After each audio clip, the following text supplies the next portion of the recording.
Hello बच्चों, कैसे हो? उम्मीद है बहुत अच्छे होंगे और अपनी तैयारी बहुत अच्छे तरीके से कर रहे होंगे। तो लास्ट वीडियो लेक्चर में हमने इलेक्ट्रिक पोटेंशियल्स के कुछ इंपॉर्टेंट डेरिवेशन करे थे। आज भी हम लोग इलेक्ट्रिक पोटेंशियल से कुछ इंपॉर्टेंट डेरिवेशन करने वाले हैं। तो देखो बच्चों, आज का जो डेरिवेशन हम लोग करने वाले हैं वो काफ़ी इंपॉर्टेंट है एग्जाम के लिए। ठीक है, तो देखो सवाल क्या है। सवाल कहेगा electric potential, electric potential at any point, at any point due to an electric dipole। ठीक है, आप इलेक्ट्रिक डायपोल भी कह सकते हैं। हमें इलेक्ट्रिक पोटेंशियल निकालना है एक डायपोल के कारण किसी भी पॉइंट, जनरल पॉइंट कहते हैं। ठीक है, तो हमने जो लिखा है उसको कंसीडर कर लेते हैं बाबू। तो ध्यान देना, consider an electric dipole of dipole length 12। ठीक है, हमने एक डायपोल कंसीडर करा जिसका डायपोल लेंथ 2L है। ठीक है बाबू, चलिए अब हमने एक डायपोल को ड्रॉ कर लेने हैं। तो चलिए एक डायपोल को बना लेते हैं, ले लेते हैं। ठीक है,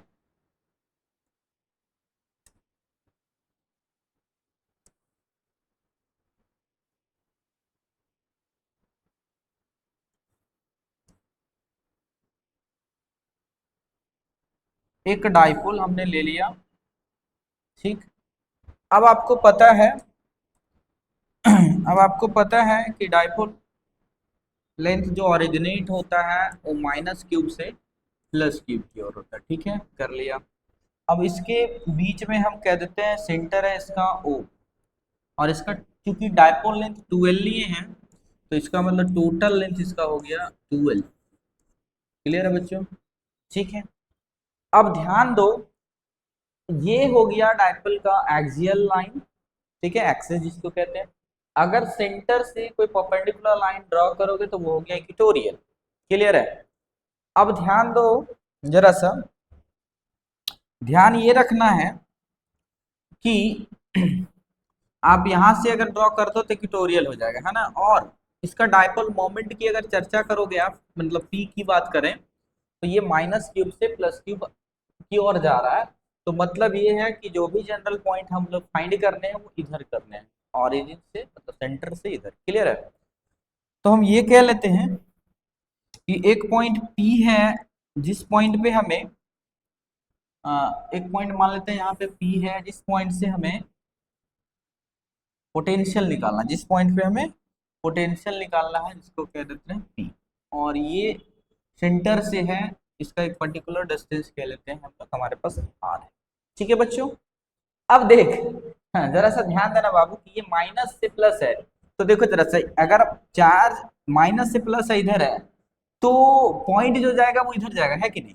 इधर। तो देखो ये जब जा रहा है तो एक एंगल से जा रहा है और ये एंगल है बाबू थीटा। कितना एंगल से जा रहा है? Theta angle. क्लियर है?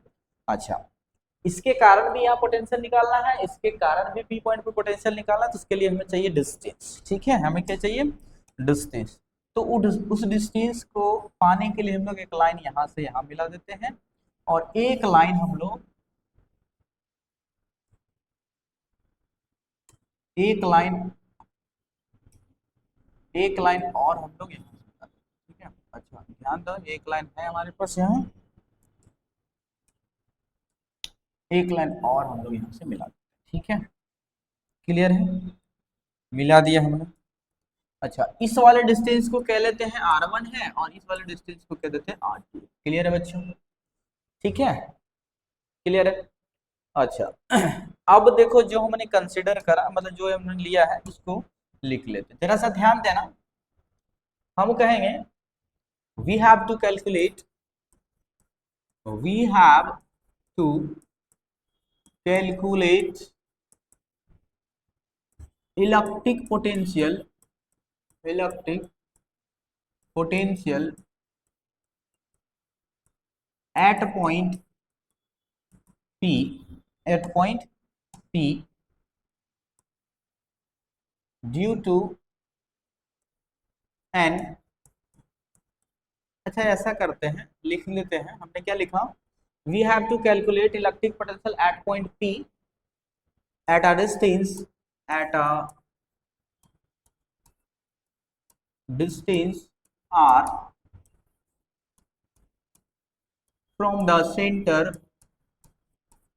from the center of the dipole, of the dipole। ठीक है, डाइपोल के सेंटर से एक पी पॉइंट है, क्लियर है। अब देखो बाबू, अगर हम माइनस क्यूब के कारण इस पी पॉइंट पे पोटेंशियल फाइंड आउट करना चाहें और एक बार प्लस के कारण तो निकालेंगे, तो देखना जरा सा क्या करेंगे हम लोग, सिंपल सी बातें हैं, लिखेंगे therefore V1 equals to electric potential, electric potential at point P due to minus cube. ठीक है, माइनस क्यूब चार्ज के कारण देख लेते हैं, ठीक है। अच्छा, तो मिलेगा V1 बराबर 1/4πε0 इंटू चार्ज माइनस क्यूब बटा, अच्छा इसका डिस्टेंस क्या है, तो आपको होगा कि सर इसका डिस्टेंस r1 है। ठीक है, क्लियर है यहाँ तक। इसको कह लेते हैं इक्वेशन नंबर 1, इसको कह लेते हैं इक्वेशन नंबर 1। ठीक है बच्चों, चलिए अब उसी तरीके से एंड सेम उसी तरीके से V2 अगर हम प्लस क्यूब चार्ज के कारण, ध्यान दो जरा सा, ध्यान देना, इस प्लस क्यूब चार्ज के कारण इसकी पॉइंट पे निकालेंगे तो सेम लिखेंगे, क्लियर है। तो देखो क्या लिखेंगे, V2 इक्वल्स टू लिखेंगे 1/4πε0 into Q/R2, this is equation number 2, clear है। उस क्यूब चार्ज के कारण पी पॉइंट पे भी देख लिया हमने पोटेंशियल। अच्छा, अब हमने इन दोनों के कारण उस पी पॉइंट पे देखने, ठीक है, तो क्या लिखेंगे, नाउ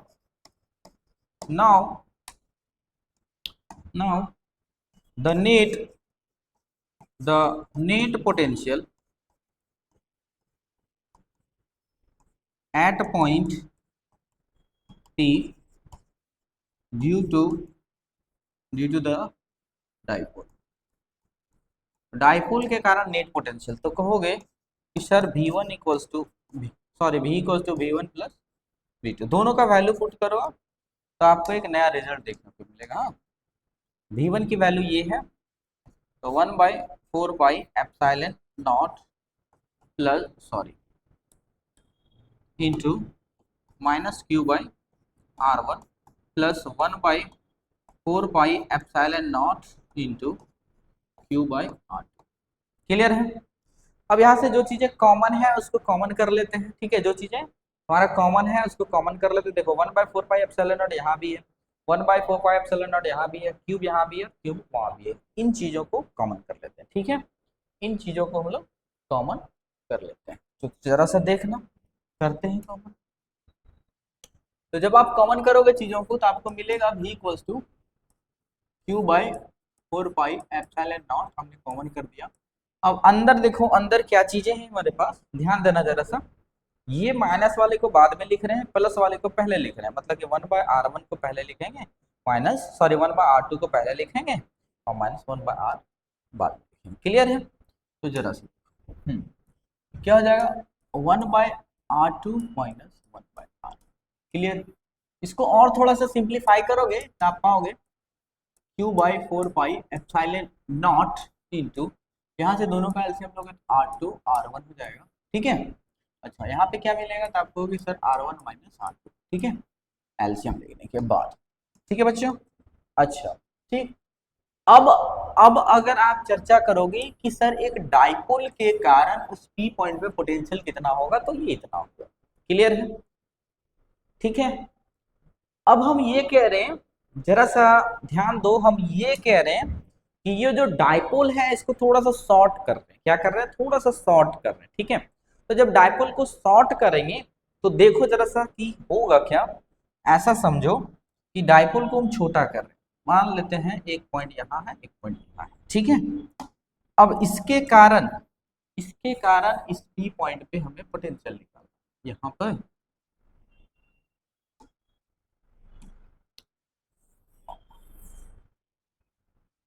ठीक है, उसके कारण हमें पी पॉइंट पे पोटेंशियल निकालने हैं।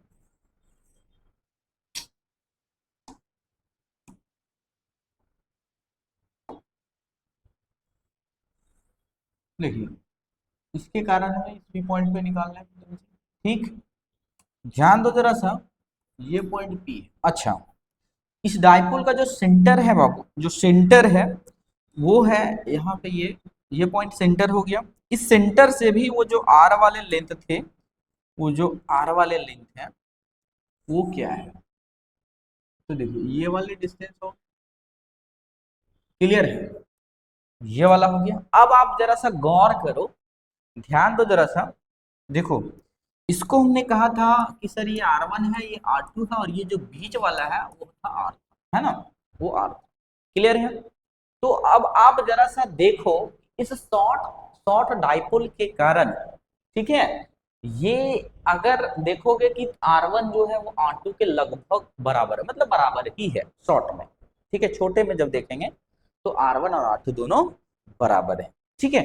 अच्छा, जब बराबर, एक चीज और तुम्हें देखने को मिलेगा, तो आप कहोगे कि सर यहां से इस वाले पॉइंट तक देखो, यहां से इधर नीचे, तो देखने को मिलेगा कि ये तीनों लाइन आपस में पैरेलल है, तीनों लाइन पैरेलल है। यहां से यहां तक जाओ तो भी पैरेलल दिखेगा, ऊपर की बात करो, जब ऊपर वाले पॉइंट की चर्चा करो तो आप कहोगे कि सर ये पैरेलल नहीं है, कोई भी बताएगा कि पैरेलल नहीं है, क्लियर है। तो देखो जरा सा कि अगर ये छोटे से डाइपोल के लिए ये दोनों लेंथ सेम है, यही भी हमने कहा करा कि डाइपोल को थोड़ा सा बड़ा है उससे, तो जाहिर सी बात है कि ये जो पी पॉइंट है वो क्यूब की तरह झुका हुआ है, मतलब उधर की ओर ऑरिजिनेट है, कहां से, माइनस क्यूब से प्लस की ओर, क्यूब की ओर। तो इसका मतलब ये है कि R1 जो है थोड़ा सा बड़ा होगा R2 से, थोड़ा सा बड़ा है। तो उसके लिए क्या करते हैं हम लोग, कितना बड़ा है इस चीज को पता करने के लिए हमने एक लाइन ड्रॉ करनी है, ठीक है, हमने एक लाइन ड्रॉ करनी है। तो हम एक लाइन यहां से ले लेते हैं, हम लोग क्या करते हैं कि एक लाइन ले लेते हैं, ठीक है। तो देखो हमने यहां से एक लाइन ले लिया, परपेंडिकुलर लाइन, ठीक है। अब हमने देखने हैं कि आखिर ये R2 जो है R1 से कितने बड़ा है। तो टोटल यहाँ से R1 है और यहाँ से R2, तो अगर माइनस करोगे आप R1 में अगर R2 को घटा दीजिएगा तो आपको पता चल जाएगा कि कितने बड़े, क्लियर है। अच्छा ठीक है, अच्छा ये जो हम कह रहे हैं बाबू ध्यान दो, ये कह रहे हैं कि परपेंडिकुलर, ठीक है, इसको कुछ नाम दे देते हैं। हम यहाँ कह रहे हैं एम, क्या है, एम है, यहाँ कह दे रहे हैं ए है, यहाँ कह रहे हैं बी है, ठीक है, वो पॉइंट पी, क्लियर है बच्चों, ठीक है। हाँ, अब आगे जरा सा ध्यान दो, अब आगे जरा सा ध्यान दो, अब यहाँ पे हम लोग लिखेंगे four short dipole, short dipole R1 जो है, R1 जो है वो लगभग बराबर है R2 का, और ये जो बराबर है वो किसका है, R, तीनों आपस में बराबर है, क्लियर है। अच्छा तो जब ऐसी स्थिति है, जब ऐसी स्थिति है तो एक चीजें और है, एक चीजें और है, देख लो जरा सा, यहां से इसका वैल्यू चाहिए हमको, तो इसका वैल्यू निकालने के लिए क्या करेंगे, देखो ये अगर थीटा है तो ये भी थीटा होगा, ठीक है। तो आपको पता है कि परपेंडिक मतलब 90 डिग्री के सामने वाला होता है हाइपोटेनस, एक्यूट एंगल के सामने परपेंडिकुलर, जो बच गया सो बेस, ठीक है बच्चों। तो अब आप देख जरा, तो यहां से अगर इसकी वैल्यू निकालेंगे तो क्या मिलेगा, पंडित बद्री प्रसाद हरी हरी बोल, मतलब कि P बाय एच, ये हो गया ना H, और ये हो गया ना P, और ये हो गया B, तो B बाय एच है, तो B बाय एच किस में मिलता है, कॉस में, किस में मिलता है, कॉस में। तो कॉस थीटा बराबर आप लिखेंगे, क्या लिखेंगे, देखिए B बाय एच, तो B कितना है R1 माइनस R2 बटा H कितना है, तो 12 है, कितना है 12, तो this is imply that R1 minus R2 बराबर आप लिखना चाहें क्या मिलेगा, 12 इंटू कॉस, क्लियर है बच्चों, क्लियर है। चलिए अब देखिए इसको हम लोग यहाँ यूज करें, ठीक है, from figure, from figure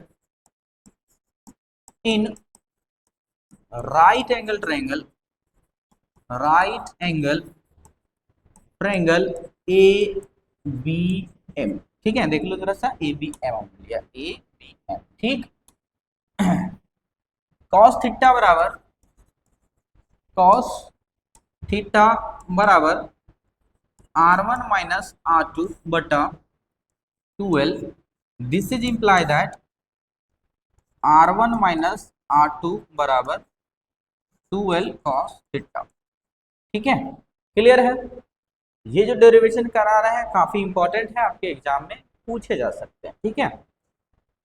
so देखना जरा सा, v इक्वल्स टू क्या मिलेगा, v इक्वल्स टू मिल जाएगा हमें कुछ नया देखने को, देखो क्या मिलेगा, q by 4 pi epsilon not. अब इस वाले के जगह पे हमारे पास है 2l cos थीटा, है ना, एंड ये दोनों अगर बराबर है r के तो r और इंटू r क्या हो जाएगा, r स्क्वायर। क्लियर है, क्लियर है। चलिए अब जरा सा आप ध्यान देंगे, अब जरा सा आप ध्यान देंगे,